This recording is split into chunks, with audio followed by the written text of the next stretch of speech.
Well, welcome back. We're still with the Deputy Chief Observer of the European Union Election Mission in Nigeria. Thank you for joining us once again. Thank you. We're still on the issues of election observations in Nigeria. You mentioned earlier that most of the recommendations given in 2011 were not really adopted.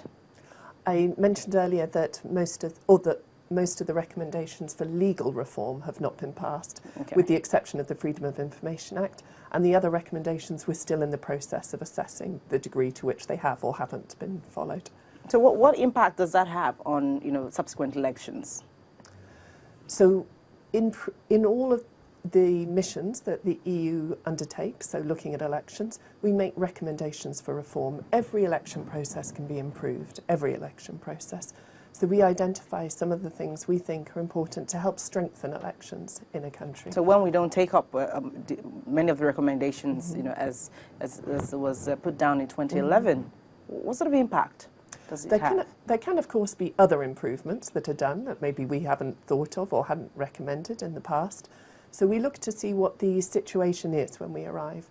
We look afresh with new eyes each time that we come into an election. So we assess again, we see what the ground reality is, we see what's happening, and then we make new recommendations. But we very much encourage people, all the stakeholders involved, to follow up on election issues between elections. Elections don't just happen for one day every 4 years. The time between elections is critical for looking at law reform, for developing institutions, these sorts of things. So we hope that our work isn't something that's here just for the election, but something that can last and be something that is of value in the future. So what criteria do you use to get this in place? So we, as the European Union, follow criteria that are not just subjective. It's not just what I think of when I look at an election. We use objective criteria, and in particular, we look at the commitments that a country has made. So in the case of Nigeria, we look at what international law treaties, what human rights treaties Nigeria has signed up to that include obligations related to elections. So Nigeria has signed up to a number of regional treaties and also universal treaties that relate to human rights. And electoral participation is a human right. So therefore, we look at what the obligations are under these treaties. So when we come in, we're not assessing according to what we think is right for an election. We're assessing according to the commitments that Nigeria has itself made in regard to elections. And then we look at how what's happening on the ground matches up to those chosen commitments of the country. So when we come in, our people go around the country, and we in the capital, we look at what's happening in reality and how that compares to what the national legislation says, what the Constitution and other laws say, and also how it relates to these international laws and also political commitments a country may have made that include references to elections. In 2011, did you have any much difficulty having to observe the elections? So myself, I wasn't here in 2011, but our observation mission was able to do its work and make a full report. So we were able to make these recommendations.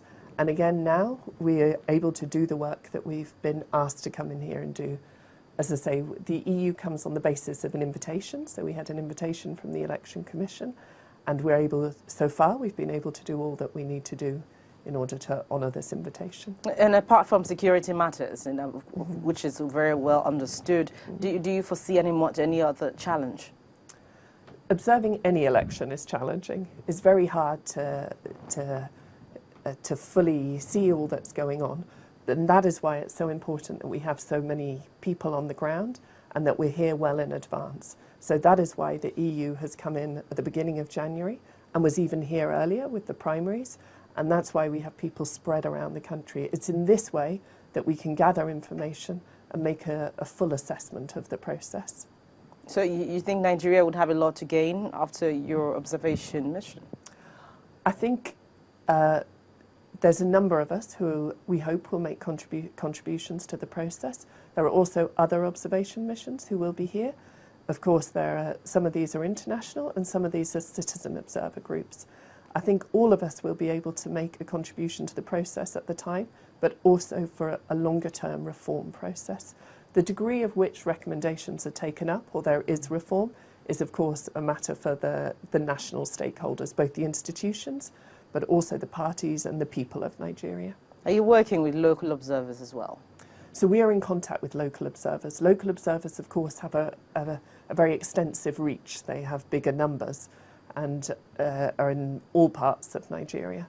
So, of course, we're in touch with them to see what they are seeing, to see what they're finding, but also we are in some way looking at the way that they are working and the professionalism of their work. We have been talking with the Deputy Chief Observer of the European Union Election Mission in Nigeria, Ms. Anna Roberts. Thank you for coming on Dateline Abuja. Thank you. Thank you.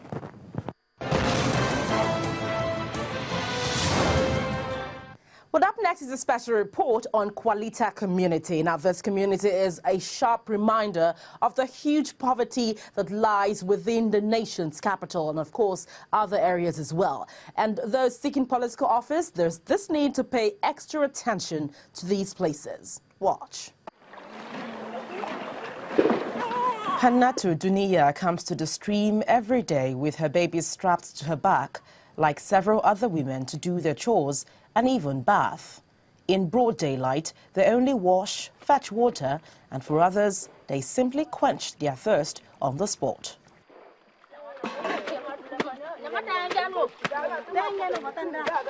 On the other side, Fulani herdsmen bring in their cattle to drink as well. Well, it seems almost unbelievable, but human beings and animals use the same water to drink and wash. And what is clear here is their cry for the government and politicians to provide just a borehole for them to live a safer and cleaner life here. Qualita, on the outskirts of the nation's capital, is among many communities in the nation's capital without potable water. Currently, 90% of Qualita's main source of water is unfit for drinking, and a disease which breaks out periodically owing to its consumption causes little children here to urinate blood. This has been the case for many years. In the process of coming to the river, you will have been inhaling the odor. And when you are even taking it to your mouth, you will know that you are almost drinking poison. But because there is no option, that is the only way out, so they keep drinking it. Saw parents who lost their kids, although they were skeptical about sharing their experiences, but the teachers have sad experience. So they wanted something that could be done badly. People drown in the water every other time, and we're still forced to drink it anyway. We want help from the authorities. Lack of potable water is just one among numerous other challenges like lack of proper infrastructure and education. Well, this is Qualita village here in Gwagwalada local government area, where we have well over 600 children, most of whom do not go to school, and they join every day in the constant battle for clean water. I spoke with one of the teachers who told me that bad road and lack of infrastructure are obstacles to the smooth run of the Universal Basic Education program in this community. This school has been established since 1974 or 76, and I can tell you we have not produced or have more than 6 graduates from this school, 6 sets. They don't have school uniform, they wear chartered houseware, they don't have shoes, they don't have books. The younger brother to the village head, Garba Saki, complains about neglect in spite of the many promises by the government and most especially politicians during elections.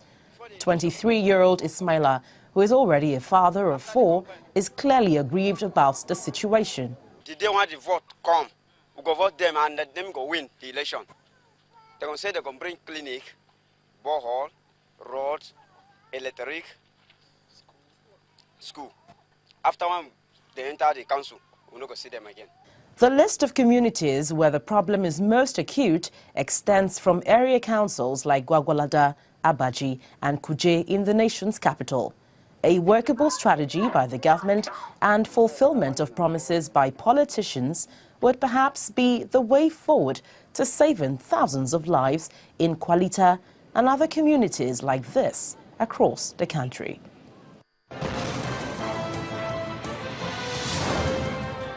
Well, thank you very much for your comments. As always, you can share your experience with us using the address and Twitter handle on your screen to make your views known on the program. And you can also let us know what is happening within your locality, especially if you're in the nation's capital. And don't you forget, you can view the program on youtube.com/channelsweb/videos. Make your comments after watching the current video as well as older episodes of the program. And don't forget to write your name and your location. Well, I'm Gloria Umezuki. Thank you for watching and see you again.